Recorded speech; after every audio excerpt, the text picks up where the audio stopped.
मैरवा प्रखंड के भोपतपुरा में मौजूद है और जहां भोपतपुरा में बताया जा रहा है कि एक गाय का जो मौत है बिजली के तार से हुआ है और प्रखंड प्रमुख यहां पर वीरेंद्र जी पहुंचे हुए हैं। उनसे बात करेंगे, जय साहब भी हैं, उनसे भी बात करेंगे कि ऐसे कैसे हुआ। यहां के लोग जो शिकायत किया है, यहां के लोगों का कहना है कि पूर्व में भी हम लोगों ने शिकायत किया था लेकिन इस पे ध्यान नहीं दिया गया था। आइए हम बात करेंगे और जानेंगे। जी सर, यहाँ पे ये जो घटना हुआ है कैसे सूचना मिला आपको? किसी ने फ़ोन किया कि अभी एक इंसिडेंट हुआ है, गाय का डेथ हो गया है, तो हम झट से पावर हाउस में फ़ोन करके लाइन बनवाए। प्रमुख साहब भी ने हमको फ़ोन किया, हम बोले इनको कि पहले लाइन बंद करवाते हैं, फिर लाइन बंद करवा के फिर इनको मैंने कॉल किया। कॉल करने के बाद यहाँ पे मिस्त्री को भेजा गया, मिस्त्री आया देखने के लिए। तो एक सर्विस वायर गई हुई है नेपाल सिंह का है, जिसके में लोड काफ़ी है, तो उसके सर्विस वायर उनका कमज़ोर है, वो पिघल के सट गया था उसके रड में, पोल के रड में, जिसकी वजह से उसमें करंट आ गया। और इन्होंने जब यहाँ पे आए तो पब्लिक का कहना है कि मैंने सूचना दिया है 4 दिन पहले, लेकिन हम सूचना एक बोले कि किसी को आपने सूचना दिया है तो उनका नाम बताइए या मोबाइल नंबर बताइए। आप हमको कॉल किए हैं, चाहे किसी मिस्त्री को कॉल किए हैं, अगर सूचना आपने किसी को दिया है और किसी ने नहीं ठीक किया है तो हम उस पर एकदम एक्शन लेंगे, तुरंत उसको हटा देंगे। कहा जाता है कि जब फोन जाता है बिजली की समस्याओं को लेकर के तो फोन रिसीव नहीं किया जाता है। तमाम सारे लोगों की ये समस्या है सर। वो आपका कहना दुरुस्त है कि मान लिया फोन जाता है, अगर हमारी पे आता है तो लगातार कॉल आता है 400-300, लेकिन हम एक से बात कर रहे हैं, दूसरा कॉल उसी में आ जाता है। मान लिया लाइन ख़राब है, उस वक्त में हम मिस्त्री से भी बात करते रहते हैं, ग्रिड में भी बात करते हैं, पावर हाउस में भी बात करते हैं। अब जो पब्लिक का उसी में रिसीव हो गया किसी का तो हो गया, नहीं हुआ तो मिस्त्री पावर हाउस है उस पर कॉल कर लीजिए। लेकिन इतना कॉल आता है कि हर कॉल अटेंड नहीं हो पाता है। इस बात को नहीं झुटलाया जा सकता है कि हर कॉल को अटेंड किया जा सकता है। हाँ, कुछ कॉल जैसे सर्विस खराब है, अगर मेरे पास कॉल आता है तो हम कोशिश करते हैं, हम सब कॉल रिसीव करने, उसी में किसी और का कॉल है तो अगर उससे बात हो रहा है तो कोई आ गया कॉल तो रिसीव हो गया तो हो गया, नहीं तो छूट गया तो छूट गया।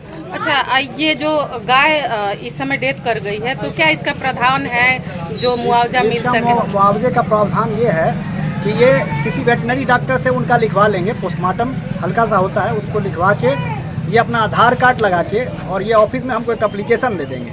हम उस एप्लीकेशन को उस पर लिख के मुआवजा के लिए भेज देंगे। उसके बाद कुछ दिन के बाद वो मुआवजा आ जाता है, जो गाय की जानवर के मरने का जो मुआवजा राशि है वो इनको चेक के थ्रू आ जाएगा। इनको ऑफिस में बुला लिया जाएगा, वो चेक सबमिट कर दिया जाएगा। मुआवजा लमसम क्या होता है सर? अब वो देखना पड़ेगा, एग्जैक्टली हमको याद नहीं है। ये कितने दिनों के अंतराल में होता है? ये 2-3 महीना लग जाता है प्रोसेस। 2-3 महीना? हाँ। इसका प्रोसीजर है? हाँ, प्रोसीजर है। जैसे हम भेजेंगे पटना से तो पटना भी, तो उसके बाद पटना से वहाँ से चेक करके यहाँ से जाएगा डिवीजन सिवान एक्सक्यूटिव सर के पास, वो फिर भेजेंगे पटना, तो पटना से फिर उसका प्रोसेस होके आएगा, वहीं से चेक आता है। पूर्व में भी यहाँ पे उसी पोल से बकरी भी डेथ कर गई, आज गाय डेथ कर गई और कहीं ना कहीं इस घटना से अगर और भी देखा जाए मैरवा प्रखंड में या कहीं भी बिजली के तार खुले होते हैं या कुछ उसमें गड़बड़ी होती है तो बारिश का मौसम है सर, इसमें उसको ठीक करना सही होगा कि ताकि घटना ना हो? बिल्कुल सही का, एकदम उसको ठीक करना एकदम सही है। इसलिए बारिश के टाइम में लोग हड़बड़ाए नहीं कि लाइन दीजिए लाइन दीजिए। हम लोग पहले अगर बारिश होती है तो सूचना एकत्रित करते हैं कि मान लिया हो सकता है कहीं तार गिरा हो, कहीं किसी पे करंट आ रहा हो, लेकिन लोग परेशान कर देते हैं कि लाइन नहीं मिल रहा, लाइन नहीं मिल रहा। लेकिन हम लोग इसीलिए थोड़ा सा देर करते हैं बारिश में, सोचते हैं कि कहीं तार गिरा हो, पानी में तार गिरा हो, तो उसको बिल्कुल दुरुस्त करवाना है। कहीं से भी सूचना आए हमको कॉल कर ले, पावर हाउस है, किसी मिस्त्री को टोल फ्री नंबर है, उसको मैंने कह दिया है कि बरसात के टाइम में हर कॉल अटेंड करना है, कहाँ से क्या न्यूज आ जाए, कोई खबर आ जाए, इसलिए उसको एकत्रित करना ही है और उसको सबको ठीक करवाना है। एक बार कॉन्टेक्ट नंबर बता दे सर, जो जनता है वो संपर्क कर सके और अपनी समस्याओं का। 7763814866। परिचय बता दे सर। कनीय विद्युत अभियंता प्रशाखा मैरवा, हामिद रजा। चलिए, मैरवा प्रखंड प्रमुख वीरेंद्र जी हैं, इनसे बात करेंगे कि आखिर यहाँ पर पहुंचकर इनकी समस्याओं का क्या समाधान निकाला है, क्या समाधान निकाले हैं सर? देखिए, हम ब्लॉक से निकले तो यहाँ आए तो यहाँ भीड़ था। भीड़ के दौरान पता चला कि बिजली के अर्थिंग से पोल के नीचे गाय सटी और मर गई।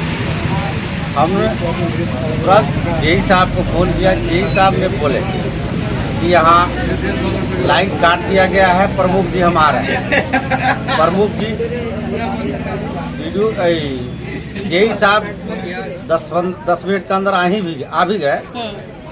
अब यह सोचा जा रहा है कि उसका निदान क्या है गाय का, गाय का मुआवजा किस तरह दिलाया जाए, क्योंकि देखिए सरकारी प्रोसेस होता है और सरकारी प्रोसेस का कागजात नहीं जुट पाता है, उस प्रोसेस में तमाम चीज़ फंस जाता है। इसलिए पहले हम लोग जानकारी ये ले रहे हैं कि उसका प्रोसेस क्या है, क्योंकि प्रोसेस के माध्यम से उसका मुआवजा मिल सके। ऐसी घटना तमाम सारी देखने को मिलती है सर। कहीं भी बिजली से संबंधित जो होते हैं उनके लिए क्या कहेंगे, जय साहब को क्या कहेंगे कि बिजली से समस्याओं का निजात मिल सके। बल्कि बारिश का मौसम चल रहा है, कहीं तार खुले होते हैं, कहीं पुल गिर जाते हैं, कहीं ट्रांसफर जल जाते हैं और जनता है कि बिजली के लिए बार बार टॉर्चर करती है, बिजली नहीं है, बिजली नहीं है। देखिए जितना ही सुख सुविधा रहेगा समस्या तो रहेगा। अब रहा कि समस्या के साथ साथ ऑकरेंस होता है तो उसमें सरकार से, बिजली विभाग से हम लोग यही मांग करेंगे कि जिसकी गाय मरी हुई है उसका मुआवजा दिया जाए। चलिए परिचय बता दें सर। मैं वीरेंद्र प्रसाद कुशवाहा, प्रखंड प्रमुख मैरवा।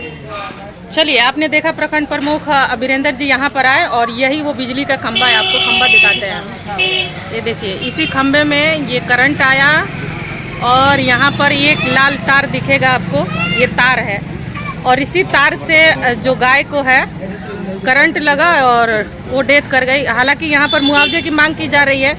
जय साहब आए और उनसे अपनी समस्या को रखा गया और रखने के बाद जो भी मुआवजा होगा, हालांकि इन्होंने बताया कि 2 से 3 महीना लगेंगे, 2 से 3 महीना लगेंगे। ये देख रहे हैं, यही ये रोड पे है जो गाय है। आप देखते हैं कि कब तक मुआवजे की दी जाती है इनको। हालांकि सरकार है। तब तक लिए जय हिंद, धन्यवाद।